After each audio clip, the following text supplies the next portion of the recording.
मुझे नहीं लगता कि इससे ज़्यादा निचले स्तर पर इससे पहले कभी भी शिक्षा स्तर गिरा हो।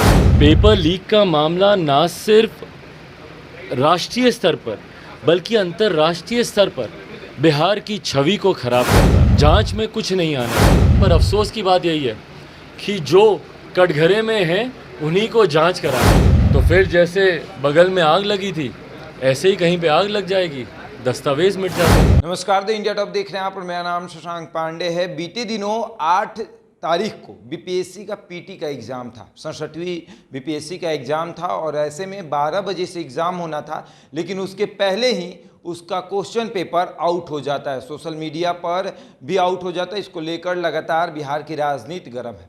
ऐसा 73 साल में हुआ है। 73 साल पहले बीपीएससी की स्थापना की गई थी, उसके बाद पहली बार ऐसा हुआ है 73 सालों में कि बीपीएससी का पेपर लीक हो जाता है। इस मामले में जब हमने चिराग पासवान से बात की तो चिराग पासवान ने क्या कहा, सुनिए।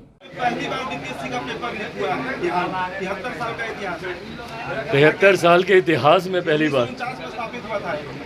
भाई पेपर ये वाला लीक हुआ है, पर जिस तरीके से बिहार में शिक्षा व्यवस्था चल रही है, पेपर लीक का मामला हो, परीक्षा में जांच का मामला हो, एग्ज़ाम्स टालने का मामला हो, 3-3 साल का कोर्स 5-5 साल में कंप्लीट करने की बात हो, आप ओवरऑल अगर एजुकेशनल सिस्टम को अगर आप बिहार के देखें, मुझे नहीं लगता कि इससे ज़्यादा निचले स्तर पर इससे पहले कभी भी शिक्षा स्तर गिरा होगा।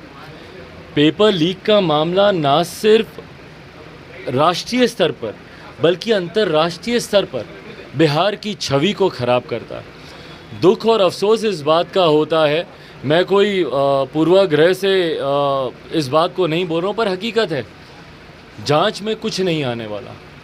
कौन दोषी हैं नहीं हैं, भगवान जाने क्या जांच होगी नहीं होगी, कौन दोषी पाए जाएंगे, किन के ऊपर कार्रवाई होगी नहीं होगी, और उसके बाद फिर पुनः कभी ना कभी ऐसी ही घटना घटेगी जो बिहार के भविष्य के साथ। भाई एक पेपर लीक के मामले से जो सैकड़ों हज़ारों की संख्या में बिहारी युवाओं का भविष्य अधर में लटकता है, उनके भविष्य के साथ खिलवाड़ होता है। इसकी जवाबदेही ना कोई लेने वाला है, ना कोई इसकी जवाबदेही तय करने वाला है।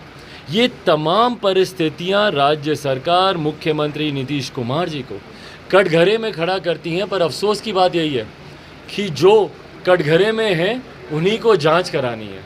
तो अब ये जांच कितनी सफल होगी और क्या कार्रवाई होगी सब जानते हैं। आर्थिक अपराध इकाई जो है वो बीपीएससी के कुछ अधिकारियों से पूछताछ किया गया तो उन्होंने बताया कि 12:15 बजे तक उनको पता चल गया था कि पेपर आउट हुआ है, लेकिन 8 मई जिस दिन परीक्षा थी उस दिन आयोग शाम तक नहीं मान रहा था कि पेपर आउट हुआ। तो भाई यही सारी चीज़ें तो जांच का विषय है कि इसमें दोषी कौन है।